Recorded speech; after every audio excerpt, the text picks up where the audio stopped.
Dear students, তোমরা দেখছো science friend YouTube channel. আজ আমি তোমাদের সঙ্গে নবম শ্রেণীর অঙ্ক বইয়ের অধ্যায় 2 এর কোষে দেখি 2 এর 2 এর দাগের 6 এর অঙ্কগুলো থেকে আলোচনা করব। এর আগের ভিডিওগুলোতে আমি 1 এর দাগের এবং 2 এর দাগের বাকি অঙ্কগুলো আলোচনা করে দিয়েছি। তোমরা যদি সেই ভিডিওগুলো দেখে না থাকো অবশ্যই কিন্তু প্লেলিস্ট থেকে গিয়ে দেখে নিও। দেখো 6 এর অঙ্কটা কি বলেছে, সরল করি। তাহলে 6 এর অঙ্কটা কিন্তু আমাদের সরল করতে বলেছে।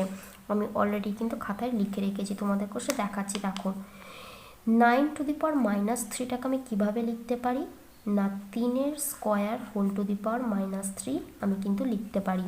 দেখো 9 জায়গায় আমি কি লিখলাম, 3 টু দি পাওয়ার স্কোয়ার কিন্তু লিখলাম, আর উপরে যেরকম -3 আছে পাওয়ারটা সেটা কিন্তু আমি লিখে দিয়েছি। ঠিক আছে, এই 9 জায়গায় আমি 3 টু দি পাওয়ার স্কোয়ারটাকে কেন লিখতে পাচ্ছি, কারণ 3 টু দি পাওয়ার দেখো স্কোয়ার মানে কি, দুটো 3-এর কিন্তু গুণফল। এই দুটো 3 গুণ করলে গুণফল কত হয়, 9। সেই কারণে 9 জায়গায় কিন্তু আমি 3 টু দি পাওয়ার স্কোয়ার লিখে দিলাম। এবার দেখো গুণ চিহ্ন দিয়ে কি পড়ে আছে না, উপরে আছে দেখো 16 টু দি পাওয়ার 1/4, আর নিচে দেখো দেওয়া আছে 6 টু দি পাওয়ার -2।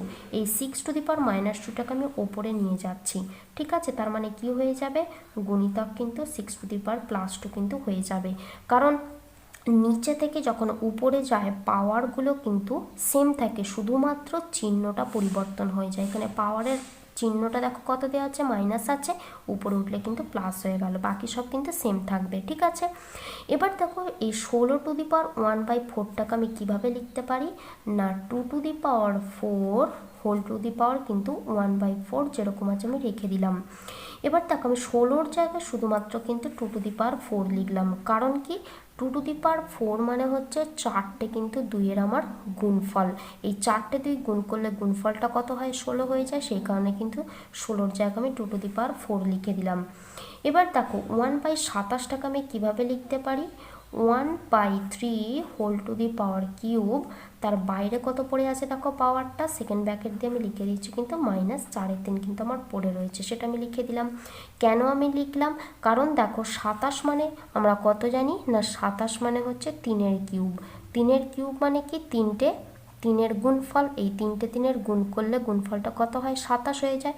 সেই কারণেই কিন্তু 1/27 জায়গায় কিন্তু আমি 1/3 হোল টু দি পাওয়ার 3 করে দিলাম। এবার তোমরা হয়তো অনেকেই কোশ্চেন করতে পারো যে এই 1/27 জায়গায় আমি 1/3 whole to the power cube লিখলাম, কিন্তু আমি শুধুমাত্র কিন্তু তোমাদের 27-এরটা দেখালাম, আমি তো 1-এরটা দেখালাম না। কারণ দেখো 1-এর যে কোনো পাওয়ার যাই থাকুক না কেন তার মান কিন্তু সবসময় একই হয়। সেই কারণেই কিন্তু আমি 1-এর কিউবের মানে 1-এর জায়গাটা আমি কিন্তু 1-এর কিউব লিখে দিলাম। আশা করি তোমরা বুঝতে পারলে। ঠিক আছে, এবার দেখো আমি তোমাদের একটা সূত্র পড়িয়েছিলাম সূচকে, কি সূত্রটা না, a to the power x whole to the power যদি y থাকে তার নিয়মটা কি হয়ে যায়, a টু দি পাওয়ার কিন্তু y হয়ে যায়। এখানে বেস যদি সেম থাকে পাওয়ারগুলোর মধ্যে শুধু গুণ হয়ে যায়। দেখো এখানে এর মান কত, এর মান 3, x এর মান 2 আর y এর মান কত -3। তার মানে কি হয়ে যাবে না, 3 টু দি পাওয়ার 3 দুগুণে 6 হয়ে যাবে, আর যেরকম পাওয়ারে মাইনাস আছে আমি কিন্তু মাইনাস লিখে দিলাম। এবার দেখো গুণ চিহ্ন যেরকম আছে রেখে দিলাম। সেম রুল এখানেও প্রয়োগ হবে। এখানে বেস কত, এই বেস বা এর মান কত 2, 4-এর মান, এই 4টা হচ্ছে যেটা x-এর মান, 1/4 যেটা আছে সেটা হচ্ছে কিন্তু y-এর মান। তার মানে কি হয়ে যাবে, 2 টু দি পাওয়ার কিন্তু 4 গুণিতক 1-এর 4 কিন্তু হয়ে যাবে। এটাকে আমি ফার্স্ট ব্র্যাকেটের মধ্যে রেখে দিচ্ছি। গুণিতক হিসাবে কি পড়ে রয়েছে দেখো 6 টু দি পাওয়ার 2 কিন্তু পড়ে রয়েছে। ঠিক আছে, এই 6-এর জায়গায় আমি কি লিখতে পারি না, 3 গুণিতক 2 হোল টু দি পাওয়ার 2 কিন্তু লিখতে পারি। কেন, কারণ এই 6কে আমি যদি ভাঙি তাহলে কি পাই না, 3 দুগুণে কিন্তু 6 পাই। সেই কারণেই কিন্তু আমি 3 গুণিতক 2 লিখে দিলাম, আর পাওয়ার যেরকম 2 আছে রেখে দিলাম। এবার দেখো গুণিতক দিয়ে একইভাবে এখানে সেম সূত্র অ্যাপ্লাই হবে। এখানে 1/3 মানে কি, এর মান, আর 3 মানে কি x-এর মান, আর -1/4 মানে কি y-এর মান। তাহলে এখানে এর মান কত, 1-এর 3 যেরকম আছে রেখে দিলাম, x গুণিতক y অর্থাৎ কি হবে, 3 গুণিতক -4-এর 3 কিন্তু হয়ে যাবে।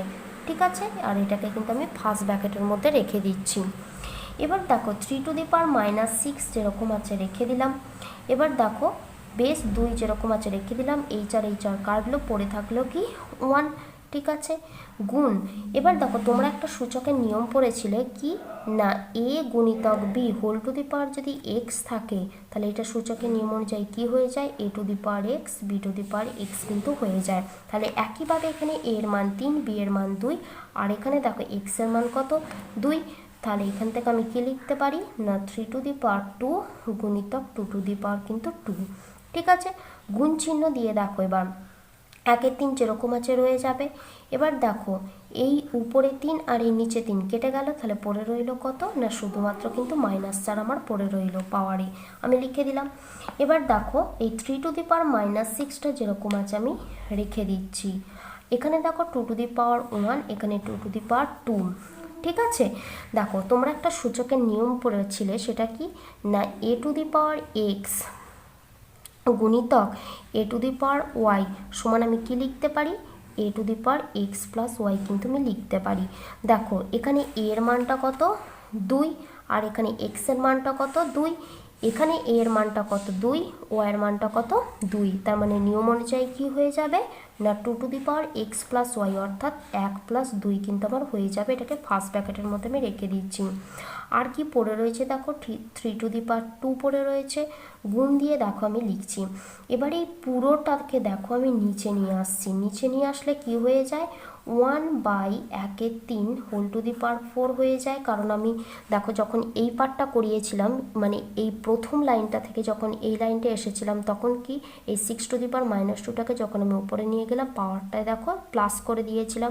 ঠিক একইভাবে যখন আমি উপর থেকে নিচে নিয়ে আসবো শুধুমাত্র পাওয়ারের যে চিহ্নটা থাকবে সেই চিহ্নটাই কিন্তু পরিবর্তন হয়ে যাবে। এখানে মাইনাস হয়েছিল, এখানে আমি কিন্তু প্লাস করে দিয়েছি। এখানে প্লাস চিহ্নটা তোমরা লিখতেও পারো নাও লিখতে পারো, কিন্তু কোনো অসুবিধা নেই। ঠিক আছে, 3 টু দি পাওয়ার দেখো এখানে আছে কি -6, আর এখানে দেখো 3 টু দি পাওয়ার স্কোয়ার যেরকম আছে রেখে দিলাম। এখানে দেখো বেশ 2, 1 আর 2 যোগ করলে কত হচ্ছে 3 হয়ে যাচ্ছে। এবার দেখো উপরে 1 যেরকম আছে রয়ে যাচ্ছে, এই 1/3 হোল টু দি পাওয়ার 4টাকে আমি কীভাবে লিখতে পারি 1 টু দি পাওয়ার 4 আর কি না বাই 3 টু দি পাওয়ার 4। ঠিক আছে, এবার দেখো এইটা আর এইটা দেখো তোমরা যে সূত্রটা এইমাত্র আমি তোমাদের এইটা দেখালাম সেটা কি a to the power x into a to the power y করলে কি হয়ে যায় সূচকের নিয়ম অনুযায়ী a to the power x plus y. এখানে এর মান কত 3 আর এক্সের মান -6, এখানে এর মান 3, ওয়াইয়ের মান কিন্তু 2। তার মানে দেখো এখান থেকে আমি কি লিখতে পাচ্ছি এ টু দি পাওয়ার -6 প্লাস 2 আমি লিখে দিতে পারছি। আর কি পড়ে রয়েছে দেখো 2 টু দি পাওয়ার কিন্তু 3 পড়ে রয়েছে। এবার দেখো এই পুরোটাকে আমি সাজাচ্ছি, কিভাবে সাজালে হবে না দেখো এখানে উপরে 1 যেরকম আছে রয়ে যাবে, আর এই 3 টু দি পাওয়ার 4টা কিন্তু ওপরে উঠে যাবে। তার মানে কি হয়ে যাবে এই উপরের 1-এর সঙ্গে 3 টু দি পাওয়ার গুণ হয়ে যাবে, আমি সেটাই করে দিলাম। ঠিক আছে, আর দেখো নিচে কি থাকবে না 1 টু দি পাওয়ার কিন্তু 4 আমার থেকে যাবে। এবার দেখো 3 টু দি পাওয়ার এই -6 প্লাস 2 করলে মান কত হয় -4 হয়ে যায়। আর কি পড়ে রয়েছে দেখো 2-এর কিউব পড়ে রয়েছে। এবার দেখো উপরে 1 যেরকম আছে রয়ে যাবে, আর কি আছে দেখো 3 টু দি পাওয়ার 4 আছে। ঠিক আছে, আমি 3 টু দি পাওয়ার 4 লিখে দিলাম। আর দেখো 1-এর পাওয়ারে যাই থাকুক না কেন আমি তোমাদের কি বললাম মান সবসময় একই হবে, সেই কারণে 1 টু দি পাওয়ার 4-এর মান কিন্তু 1 হয়ে যাবে। এই 1 কেটে গেল, তার মানে দেখো এখানে 3 টু দি পাওয়ার -4, এখানে 2 টু দি পাওয়ার -3, আর কি পড়ে রয়েছে এখানে 3 টু দি পাওয়ার কিন্তু 4 পড়ে রয়েছে। এবার দেখো এইটার এইটা তোমরা দেখলে কি বুঝতে পারবে সেই ঠিক এই নিয়মটা। তার মানে এখানে এর মান কত 3, এক্সের মান -4, এখানে এর মান কত 3, ওয়াইয়ের মান কিন্তু 4। তার মানে এখান থেকে আমি কি লিখতে পারি a to the power -4 plus 4, অর্থাৎ কি এক্স প্লাস ওয়াই। এখানে এক্সের মান বললাম -4 আর ওয়াইয়ের মান বললাম 4, সেই কারণে কিন্তু -4 প্লাস 4 কিন্তু হয়ে যাবে। আর পড়ে রয়েছে কি 2 টু দি পাওয়ার কিন্তু 3 আমার পড়ে রয়েছে। বেস 3 যেরকম আছে রয়ে গেল, -4 প্লাস 4 কেটে গেলে পড়ে থাকে কত 0 পড়ে থাকে। আর এখানে 2 টু দি পাওয়ার 3 এর মান কত 8, কারণ 2 টু দি পাওয়ার 3 মানে কি না 3টে 2-এর কিন্তু গুণফল। এই 3টে এখানে 2 হবে, তাহলে 3টে 2-এর গুণ করলে গুণফল কত হয় 8 হয়। 3 টু দি পাওয়ার 0 মান কত হয় 1 হয়। অর্থাৎ কি তোমরা একটা সূত্র পড়েছিলে দেখবে যে a টু দি পাওয়ার 0 অর্থাৎ কি বেস যাই হোক না কেন পাওয়ার যদি 0 থাকে তার মান কিন্তু সবসময় 1 হবে। এটা কিন্তু ভীষণ ইম্পর্টেন্ট একটা সূত্র, ঠিক আছে। আর এখানে দেখো আর কি পড়ে রয়েছে 8 পড়ে রয়েছে, 8 আর 1 গুণ করলে গুণফল কত হয় 8 হয়ে যায়। তাহলে এটাই কিন্তু আমাদের নির্ণেয় সরলফল। তাহলে তোমরা উত্তরটাকে লিখবে নির্ণেয় সরলফল সমান 8। আশা করি তোমরা বুঝতে পারলে। এবার আসছে দেখো 7 অঙ্কটা। 7 অঙ্কটা কিন্তু সরল করতে বলেছে, আমি তোমাদের কোষে দেখো তোমরা সূচকের একটা নিয়ম পড়েছিলে, নিয়মটা কি আমি তোমাদের একটু পাশে লিখে দেখাচ্ছি। দেখো a to the power x by a to the power y সমান কি হবে না এ টু দি পাওয়ার কিন্তু এক্স মাইনাস ওয়াই। অর্থাৎ যদি বেস সেম থাকে তাদের মধ্যে যদি ভাজিতক থাকে তার মানে কি হয়ে যায় বিয়োগ হয়ে যায়। ঠিক এই রুলটাই তোমরা কিন্তু এই জায়গাটাতে পড়েছিলে। যখন দেখবে যে বেস সেম তাদের মধ্যে গুণ চিহ্ন আছে পাওয়ারগুলো কিন্তু যোগ হয়ে যাবে। তাহলে গুণ চিহ্ন থাকলে যোগ হবে, ভাগ চিহ্ন থাকলে কিন্তু বিয়োগ হয়ে যাবে। এটা তোমরা সূচকে পড়েছিলে, ঠিক আছে। তার মানে এই যে এইটুকুটা অর্থাৎ x to the power minus x to the power a by x to the power beta থেকে আমি কি লিখতে পারি না এক্স টু দি পাওয়ার কিন্তু এ মাইনাস বি আমি লিখতে পারি, ঠিক আছে। আর দেখো পাওয়ারে কি পড়ে রয়েছে না পড়ে রয়েছে এ square plus A B plus কিন্তু বি স্কোয়ার কিন্তু আমার পড়ে রয়েছে। এবার দেখো গুণিতক দিয়ে কি পড়ে রয়েছে আমি নিচে লিখছি। গুণিতক দিয়ে দেখো এইটুকুটার মানে আমি তোমাদের একটু দেখিয়ে দিচ্ছি ব্র্যাকেট করে, ঠিক এইটুকুটার সেম সূত্র এইটার মতো। তার মানে এখান থেকে আমি কি লিখতে পাচ্ছি x to the power b minus c. আর এখানে দেখো পাওয়ার কত পড়ে রয়েছে না b square plus b c plus c square এটা পড়ে রয়েছে। গুণিতক চিহ্ন আছে আমি চিহ্নটা দিয়ে দিলাম। এইটার ক্ষেত্রেও দেখো ঠিক এইটার সূত্রটা অ্যাপ্লাই করব। তার মানে কি হয়ে যাবে x to the power c minus a হয়ে যাবে। আর দেখো কি পড়ে রয়েছে না c square plus c a plus কিন্তু এ স্কোয়ার আমার পড়ে রয়েছে, আমি লিখে দিলাম। এবার দেখো এখানে বেস যেরকম এক্স আছে আমি লিখে দিলাম। তোমরা একটা সূত্র পড়েছিলে, তোমাদের আমি এই সূত্রটা কিন্তু উৎপাদকে যখন বিশ্লেষণ আমি করিয়েছিলাম তখন কিন্তু আমি তোমাদের বলে দিয়েছিলাম কি সূত্রটা না এ minus B into A square plus A B plus B square, ঠিক আছে। যদি থাকে সেই সূত্রটা কি এ কিউব মাইনাস কিন্তু বি কিউব হয়ে যায়। তার মানে দেখো এখানে এর মানটা কত এ আর বি এর মানটা কত বি। তার মানে উপরের সূত্রটা এটার পুরোটা সূত্রটা কি হয়ে যাবে না এ কিউব মাইনাস কিন্তু বি কিউব হয়ে যাবে। এবার দেখো গুণ চিহ্ন আছে যেরকম আমি গুণ চিহ্ন দিলাম।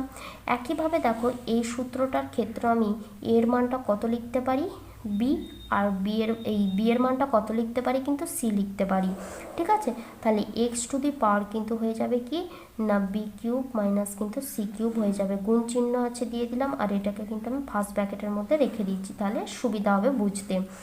একইভাবে দেখো এই সূত্রটাও আমি কি লিখতে পারি না এক্স টু দি পাওয়ার কিন্তু সি কিউব মাইনাস কিন্তু এ কিউব আমি লিখে দিতে পারি।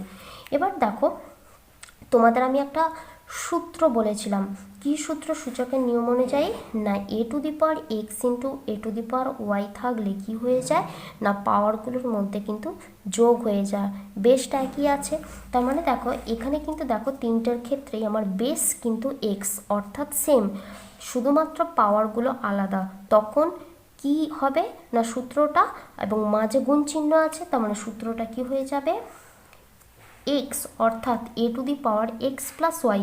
এখানে দেখো তিনটে আছে তার মানে সব কটা যোগ হয়ে যাবে অর্থাৎ কি হয়ে যাবে না a cube minus b cube plus এখানে দেখো b cube minus c cube plus কি হয়ে যাবে না সি কিউব মাইনাস কিন্তু এ কিউব হয়ে যাবে, ঠিক আছে।